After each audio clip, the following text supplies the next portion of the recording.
seminario integrador para la unidad problema número 1 que los responsables académicos de primer año preparamos para ayudarlos en el abordaje de esta unidad problema.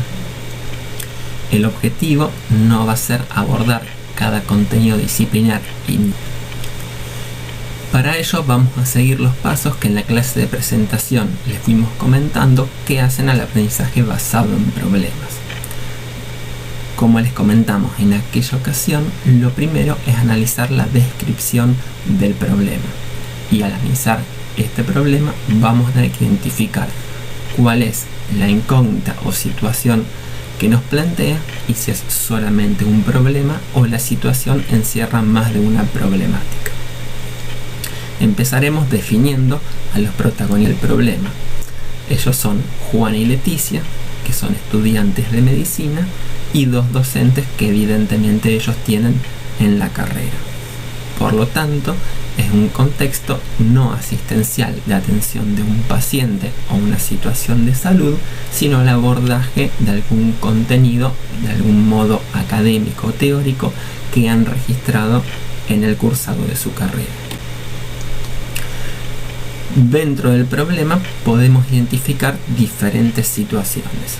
Una es un planteo de un docente que dice que los seres humanos somos animales. Ese mismo docente plantea que como animales estamos además emparentados con todos los seres vivos. Y finalmente otro docente le afirma que somos personas sociales y culturales. Por lo tanto, la descripción encierra tres situaciones problemáticas, que quizás son un problema cada uno de ellos individualmente, o bien generan algún tipo de contradicción cada una de estas definiciones entre sí. Pero podemos identificar, por lo tanto, más de una situación a abordar dentro de la descripción del problema. Como dijimos también, tenemos que tener en cuenta siempre los objetivos. Como les mencionamos, los objetivos son importantes porque jerarquizan ciertos contenidos o habilidades y además al vincularlos con un verbo les da una idea de cómo tienen que manejar esos contenidos. Por lo tanto, en los bases a los objetivos van a tener que tener un concepto general de lo que es la evolución biológica y también la evolución particular de los homínidos. Van a tener un manejo conceptual sobre lo que son las células y los diferentes tipos de células y también sobre lo que son las proteínas, sus bases estructurales y cómo funcionan en la biología del desarrollo.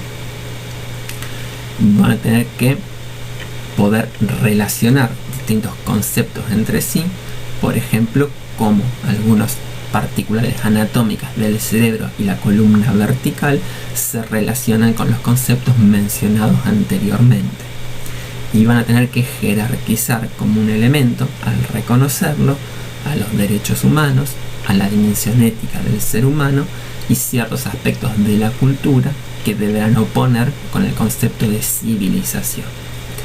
Y finalmente, como una actividad más compleja que va a depender de algún modo de un análisis que hagan ustedes mismos, van a tener que generar una reflexión propia basada en los contenidos anteriores sobre lo que es la condición humana. Luego vamos a tener los contenidos divididos por cada disciplina, que esta va a ser la información que ustedes deben manejar para poder abordar adecuadamente el problema. En líneas generales, los contenidos de biología van a ser sobre evolución, sobre el hombre como especie y sobre el proceso de hominización. Desde el punto de vista de química, van a manejar contenidos de aminoácidos, enlaces químicos, proteínas, equilibrio químico y enzimas. De anatomía normal, manejar las generalidades y la terminología que utiliza la anatomía descriptiva. Y van a tener que manejar conceptos sobre cráneo y columna vertebral. También hay contenidos del sistema esquelético y articular de miembros superiores e inferiores que van a ver más adelante en el cursado, pero que van a tener que retomar luego para analizar esta unidad problema. De medicina y sociedad van a tener que manejar conceptos de cultura, en tanto que histología y embriología plantea el manejo sobre células y sus diferentes componentes. Recuerden que para esta unidad problema van a tener que controlar periódicamente el transparente virtual o bien el campus para ver cualquier clase o seminario que pueda haber al respecto. Y siempre recuerden utilizar la bibliografía recomendada que está en el cuaderno del alumno por cada cátedra para los contenidos antes explicitados, y que cualquier bibliografía que utilicen más allá de esta tiene que estar basada en algún tipo de análisis científico previo o validación científica previa. Como dijimos, la idea de este diseño integrador va a ser, como el mismo nombre lo dice, integrar estos diferentes conceptos y contenidos y objetivos que analizamos recién. Para ello hay muchas estrategias. Una que es de suma utilidad es construir un mapa mental. Un mapa mental básicamente implica tener una idea principal a partir de la cual vamos a ir relacionando conceptos relacionados directamente y a partir de los mismos conceptos relacionados pero en forma secundaria. Y de este modo podemos tener una visión general de lo que plantea el problema, que nos va a ayudar visualmente y a la vez nos va a permitir ir relacionando diferentes conceptos entre sí, y por eso es útil en el tema de la integración de los diferentes contenidos o miradas. A la hora de elegir una idea principal, si bien esto cada uno puede seguir un camino propio o personal, yo elegí el ser humano. Elegí el ser humano como concepto o idea central, ya que en los tres interrogantes que planteamos al principio son interrogantes referidos a la naturaleza o a lo que es el ser humano. Por otra parte, como a veces el concepto es muy amplio, es utilizar una pregunta de enfoque que nos permita limitar de algún modo el problema. Aquí la pregunta también va a ser un tanto general, pero podemos plantearnos como pregunta a partir de ese concepto el hecho de qué es un ser humano. Entonces esa pregunta nos va a guiar en el análisis de este eje conceptual que es el ser humano. Intuitivamente, sin tener mayores conocimientos, uno puede asociar el ser humano con los seres vivos en general. Y básicamente una de las cuestiones que plantea el problema es al ser humano como un ser vivo. Pero para ir un poquito más en profundidad con esta asociación, podemos analizar qué características tienen en común los seres vivos. Una de esas características es la evolución. Si definimos a la evolución como el proceso de cambio y diversificación en el tiempo que explicaría el origen común de todas las especies que habitan el planeta, todas las especies, todos los seres vivos van a estar sujetos a ese proceso evolutivo que por lo tanto es común a todos ellos. Ahora bien, este proceso de evolución, que hoy en día es indiscutible, se puede explicar de diferentes formas. O sea, hay diferentes teorías acerca de lo que es la evolución. Podemos definir de algún modo también a una teoría como una descripción con un fin explicativo que tiene un poder predictivo, en este caso acerca del origen de las especies y del proceso evolutivo. Van a tener que manejar las diferentes teorías de evolución que están en el material bibliográfico, que por un tema de espacio no vamos a incluir en este mapa mental. También ciertas teorías de la evolución o la evolución en general está íntimamente relacionado al concepto de lo que es una especie, porque como dijimos anteriormente es el proceso de cambio y diversificación que explica este origen común de las diferentes especies. Dentro de una de las teorías de la evolución, que es el neodarwinismo, un biólogo, Ernest Mayr, plantea una definición de especie como un conjunto de poblaciones naturales que se cruzan real o potencialmente entre sí y que están aisladas reproductivamente de otras especies. Entonces aquí tenemos otro concepto relacionado con el ser humano, que es el concepto de especie. De esta forma podemos ver el vínculo entre las teorías de la evolución y este último concepto que hablamos. Si ahora aplicamos los conceptos de evolución y de especie al ser humano en particular, podemos abordar la hominización, que podemos definir como el proceso evolutivo que culminó con la aparición del Homo sapiens hace 100.000 años aproximadamente.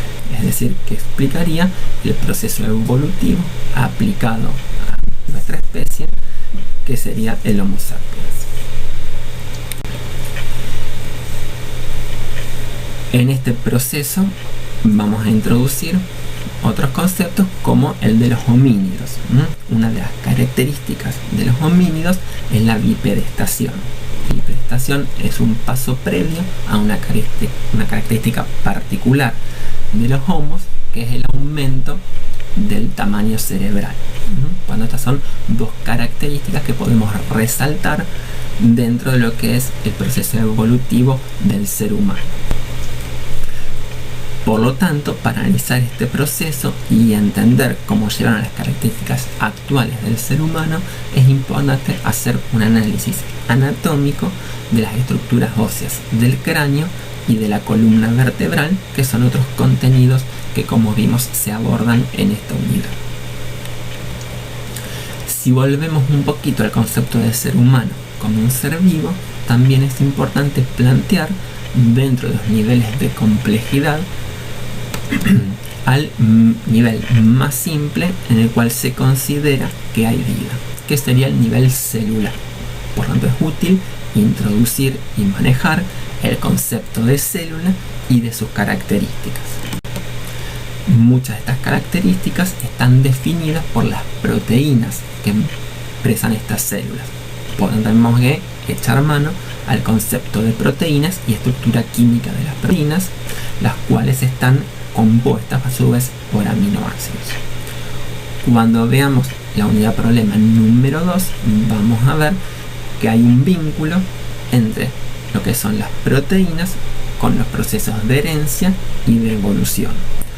Otro elemento que es común a todos los seres vivos es el código genético, ya que todos los seres vivos compartimos el mismo código genético, que es un concepto, como decíamos, íntimamente relacionado con el de proteínas y con herencia. Y también podemos abordar al ser humano desde otra perspectiva. Podemos definir al ser humano como un ser cultural.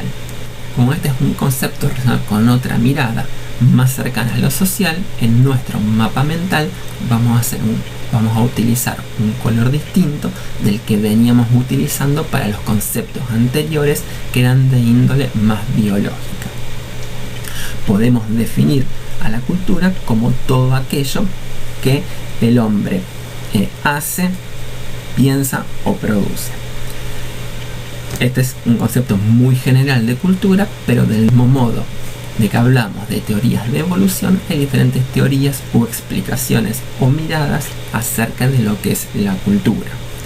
Hay tres que están resaltadas, que son las miradas del idealismo alemán, del materialismo histórico y el relativismo cultural. En algunas de estas teorías, puntualmente el idealismo alemán, se hace una oposición entre cultura con civilización. De este modo, la civilización quedaría reservada para aquellas actividades prácticas necesarias para la subsistencia, y se reservaría el término cultura para aquellas actividades o procesos más de índole intelectual.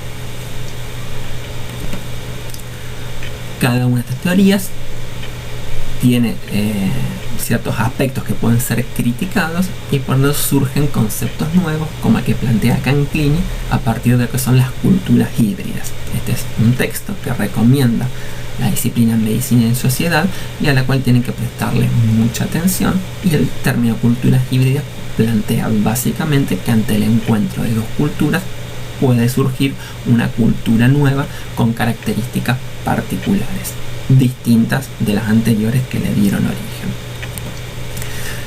También podemos plantear cierta relación entre la cultura y la evolución desde el punto de vista biológico, ya que el idealismo alemán busca de algún modo hacer esta comparación o tomar algunos elementos de la evolución biológica para hablar que la cultura europea es de algún modo la cultura más evolucionada y de algún modo superior sobre las otras formas de cultura. También podemos tomar al ser humano como un ser sujeto de derechos, y por lo tanto surge el concepto también de los derechos humanos, que es un tema que ustedes ya han visto en el MIU y que van a tener que recuperar para tener otra mirada también de lo que es el ser humano. Y finalmente no tenemos que olvidar la mirada del ser humano como un ser ético y social, que ya son conceptos que no vamos a abordar más en profundidad, pero que son miradas sobre el ser humano que deben tener en cuenta también. De este modo dejamos construido un mapa mental en el cual los conceptos principales que permiten alcanzar los objetivos planteados por el problema y los contenidos sugeridos por cada disciplina quedan de algún modo organizados, más cercanos o más lejanos a esta idea principal, jerarquizados y de algún modo relacionados entre sí. Les repito, esta es una opción para organizar el estudio, no es la única, hay muchas otras que son útiles y cada uno debería construir su propio mapa mental utilizando sus ideas principales y derivadas para poder abordar como uno considere más apropiado esta unidad problema. Esperamos entonces que les haya sido de ayuda, les damos las gracias y les recordamos que los contenidos deben ser abordados luego con los recursos y actividades sugeridos por cada disciplina. Muchas gracias.